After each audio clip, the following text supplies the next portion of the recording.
할렐루야. 하나님께 영광 올려드립니다. 가정마다 예배하는 곳에 주의 은혜가 함께하기를 축원드립니다. 신앙 고백 드립니다. 나는 전능하신 아버지 하나님, 천지의 창조주를 믿습니다. 나는 그의 유일하신 아들 우리 주 예수 그리스도를 믿습니다. 그는 성령으로 잉태되어 동정녀 마리아에게서 나시고 본디오 빌라도에게 고난을 받아 십자가에 못 박혀 죽으시고 장사된 지 사흘 만에 죽은 자 가운데서 다시 살아나셨으며 하늘에 오르시어 전능하신 아버지 하나님 우편에 앉아 계시다가 거기로부터 살아있는 자와 죽은 자를 심판하러 오십니다. 나는 성령을 믿으며 거룩한 공교회와 성도의 교제와 죄를 용서받는 것과 몸의 부활과 영생을 믿습니다. 아멘. 할렐루야. 좋으신 하나님을 찬양합니다. 영광 감사 올려드립니다. 여러분과 여러분의 가정을 주님의 이름으로 축복합니다. 가정예배 오늘은 마태복음 23장 1절로 12절입니다. 기도합니다. 영광과 감사와 찬송을 우리 하나님께만 온전히 올려드립니다. 온 마음으로 하나님을 사랑하며 예배합니다. 주의 보혈을 의지합니다. 우리의 모든 죄와 허물을 사하시고 주의 이름을 쫓아 모이는 예배의 처소 가정마다 하나님의 은혜와 하나님의 선하신 뜻으로 함께 하시기를 원합니다. 종을 낮추시고 겸손하게 하시고 오직 말씀의 도구만 되게 하옵소서. 하나님께서 말씀을 보내사 위경에서 건지시며 위로받을 자들에게 위로가, 응답을 사모하는 자들에게 은혜가 임하는 귀한 시간 되기를 원합니다. 예수님의 이름으로 사모하며 축복하며 기도합니다. 아멘. 자, 1절부터 봅니다. 이에 예수께서 무리와 제자들에게 말씀하여 이르시되 서기관들과 바리새인들이 모세의 자리에 앉았으니 그러므로 무엇이든지 그들이 말하는 바는 행하고 지키되 그들이 하는 행위는 본받지 말라. 그들은 말만 하고 행하지 아니하며 또 무거운 짐을 묻고 사람의 어깨에 지우되 자기는 이것을 한 손가락으로도 움직이지 아니하며 그들의 모든 행위를 사람에게 보이고자 하나니 곧 그 경문 띠를 넓게 하며 옷수를 길게 하고 잔치의 윗자리와 회당의 높은 자리와 시장에서 문안받는 것과 사람에게 랍비라 칭함을 받는 것을 좋아하느니라. 그러나 너희는 랍비라 칭함을 받지 말라. 너희 선생은 하나요? 너희는 다 형제니라. 땅에 있는 자를 아버지라 하지 말라. 너희의 아버지는 한 분이시니 곧 하늘에 계신 이시니라. 또한 지도자라 칭함을 받지 말라. 너희의 지도자는 한 분이시니 곧 그리스도시니라. 너희 중에 큰 자는 너희를 섬기는 자가 되어야 하리라. 누구든지 자기를 높이는 자는 낮아지고 누구든지 자기를 낮추는 자는 높아지리라. 아멘. 오늘 이 말씀은 우리에게 응답이 됩니다. 저와 여러분의 가정을 하나님께서 은혜 가운데 말씀 가운데 세우시고 은혜와 복과 복음의 통로가 되고 세상을 복되게 하는 일에 쓰임받기를 축원드립니다. 23장은 우리가 주목해야 될 굉장히 중요한 말씀들입니다. 이제 13절부터 다음 주에 보겠지만요. 예수님께서 이 당시의 종교 지도자였던 서기관들과 바리새인들을 향해서 화를 선포하고 있다라는 겁니다. 왜 이처럼 이들에게 예수님이 직접적으로 화를 선포했을까요? 그들이 하나님의 말씀을 가르치고 율법을 가르치고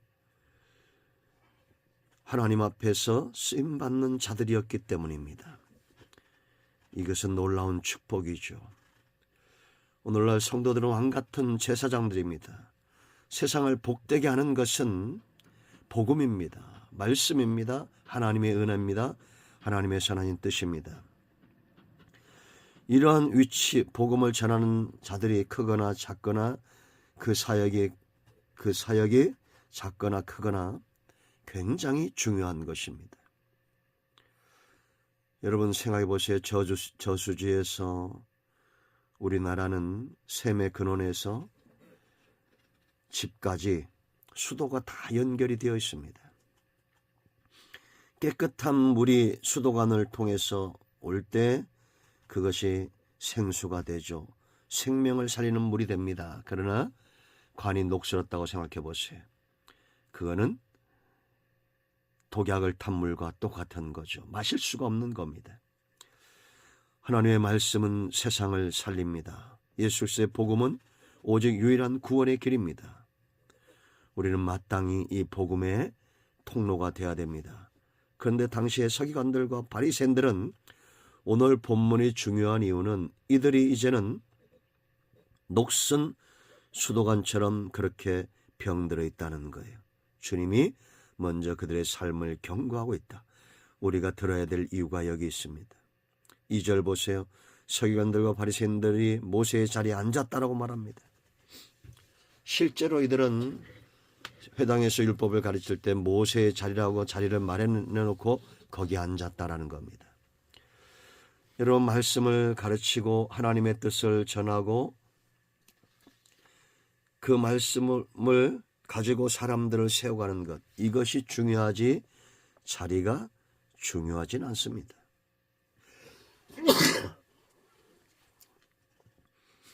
옛날 교회들도 보면 이 강단의 자리를 아주 화려하게 해놓죠. 저희 교회는 7만 원짜리 하나 갖다 놨습니다. 이렇게 앉으면 되는 겁니다. 7만 원짜리든지 수백만 원 강단을 수천만 원 수억 들여서 꾸미는 그게 중요한 것이 아니라 정말 중요한 것은 복음이 전해지고 말씀이 선포되어지고 하나님의 선하신 뜻이 세워져야 된다라는 거죠. 3절 보세요. 그러므로 무엇이든지 그들이 말하는 바는 행하고 지키되 그들이 하는 행위는 본받지 말며 그들은 말만 하고 행하지 않는다라고 말합니다. 예수님은 이들이 전하는 율법 자체에는 문제가 없다는 거죠. 그러므로 그것을 행해야 된다라는 겁니다. 오늘날 성도들은 지혜로워야 됩니다. 지혜로운 양이나 소는 꼴을 먹습니다. 독초를 뜯어먹지 않습니다. 완벽한 사람은 없어요. 모세도 완벽하진 않았습니다. 오늘날 교회가 욕을 많이 먹고 말씀을 전하는 분들이 욕을 많이 먹는데 양들은 지혜롭게 그 속에서 꼴만 찾아내야 됩니다. 지금 부산의 모 교회 목사님이 쌍욕을 해서 욕을 먹고 있어요. 그분은 과거 굉장했던 부흥 전도자였고 지금도 교회는 2만 명이 넘습니다. 얼마나 많은 복음을 전하고 얼마나 많은 말씀들을 전했겠어요. 그러나 그러한 것들은 순식간에 퍼지지 않습니다. 그 욕한 것, 그것은 순식간에 며칠이 못 돼서 전국적으로 전 세계적으로 퍼지고 있잖아요. 참 무서운 세상입니다.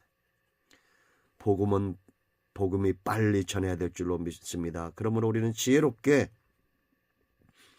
하나님의 말씀만 받아야 됩니다. 사람은 연약하기 때문에 넘어질 수 있죠. 그런 것에 흔들리지 말고 말씀 가운데 깊이 뿌리내리는 지혜로운 저와 여러분이 되어야 될 줄로 믿습니다. 자, 두 번째, 성도의 삶은 누군가에게 짐을 지우는 삶이 아니라 말씀을 전하는 자들은 오히려 그 짐을 내가 지는 삶을 살아야 되는데 4절 보세요. 또 무거운 짐을 묶어 사람의 어깨에 지우되 자기는 이것을 한 손가락으로도 움직이지 아니하며. 여러분 노새나 당나귀에게 무거운 짐을 잔뜩 져주고 거기에 마부가 자기까지 올라타고 편하게 가는 그런 형상과 똑같이 당시의 종교 지도자들은 613가지나 되는 그런 율법의 조문을 그들 스스로 만들었어요. 아주 중요한 248가지 또 덜 중요한 365가지 이렇게 나누어서 정해서 사람들에게 지키도록 억압하고 무거운 짐을 지고 정작 본인들은 손가락도 까딱하지 않는 것처럼 말만 하고 행하지 않았다라는 겁니다. 예수님은 대신 십자가를 지신 분입니다. 예수님은 율법의 요구대로 대신 십자가에서 죽으신 거예요. 죄인들의 친구가 되어주셨습니다. 말씀과 복음의 통로가 되고자 하는 자들마다 대신 짐을 지려고 해야 됩니다. 위로하고 지지하고 격려하는 삶 가운데 깨어있어야 될 줄로 믿습니다. 그 신앙은 세 번째, 하나님에게 보이고 성전에 나가는 거지 사람에 보이려고 사람들에게 찾아가고 시장으로 가는 것이 아니다라는 겁니다. 자, 5절 말씀을 보세요. 그들의 모든 행위를 사람에게 보이고자 하나니 곧 그 경문띠를 넓게 하며 옷수를 길게 하고. 자, 우리가 핵심은 이겁니다. 우리는 도대체 신앙생활을 무엇을 목적으로 하는가? 사람에게 보이려 하고 쉽게 편하게 신앙생활 하려고 하고 그러면 안 돼요. 하나님 앞에 나가고 하나님이 기뻐하는 삶 가운데 수종드려야 됩니다. 이는 단지 서기관과 바리새인들의 문제만 아니에요. 오늘날도 여러분 보세요. 사람들이 작은 교회에서 헌신하려고 하지 않습니다. 큰 교회 편하게 관람하듯이 그렇게 그냥 극장에 가듯이 쇼를 보러 가듯이 그렇게 신앙생활하도 문제가 되죠. 성도들이 수만 명, 수천 명씩 모여봐요. 그게 관리가 되겠습니까? 하나님이 기뻐하는 삶이 되겠어요? 단지 사람을 의식하고 옷을 화려하게 입고 꾸미고 우리가 말씀을 전하면서 박사 가운을 입고 잘못된 거죠. 물론 그것만 잘못된 것이 아니라 성도들도 신앙생활 할 때 사람에게 보이려고 하면 안 된다는 겁니다. 말씀을 전하는 자나 듣는 자나 다 하나님 앞에서 듣고 헌신해야 돼요. 6절 보세요. 잔치의 윗자리와 회당의 높은 자리 대우받기 원한다는 겁니다. 시장에서 문안받는 것과 사람에게 랍비라 칭함받는 것을 좋아한다라는 겁니다. 실제로 이런 일들이 우리 가운데 일어날 수 있어요. 말씀을 전하는 자들이 목사라 칭함받고 노회장이라 칭함받고 총회장이라 칭함받고 그 자리는 섬김의 자리가 돼야 됩니다. 단지 성도들도 11조를 많이 하면 대우받고 싶고 헌신을 많이 하면 또 자기 이름이 높아지길 원하고 다 잘못된 겁니다. 자, 그럼 우리는 어떻게 행해야 될까요? 교만을 꺾고 낮아져야 됩니다. 여러분,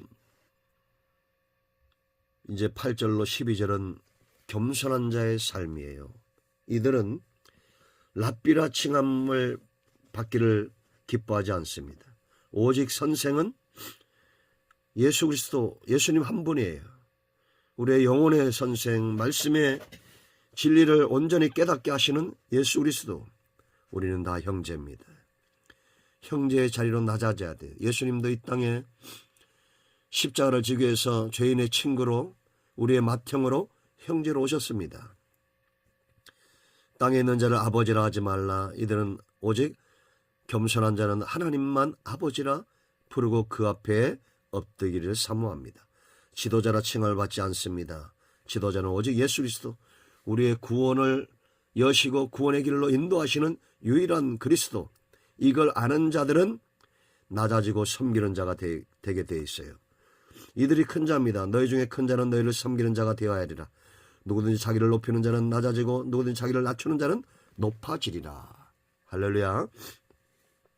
이 삶 가운데 끼어 있어야 됩니다. 핵심은 이겁니다. 하나님 앞에서 겸손하게 말씀을 전하고 그 말씀대로 살고자 애를 쓰고 힘을 다하고 뜻을 다하고 목숨까지 다하여 하나님을 사랑하고 이웃을 사랑하고 신앙의 깊은 단계로 관계로 맺어지는 우리 모두가 되기를 축원드립니다. 자, 이제 합심해서 기도하시고 가정의 마무리 기도하시고 주님 가르치는 예배를 마치면 되겠습니다. 오늘도 은혜와 응답이 저와 여러분의 가정에 임하였습니다. 아멘. 할렐루야.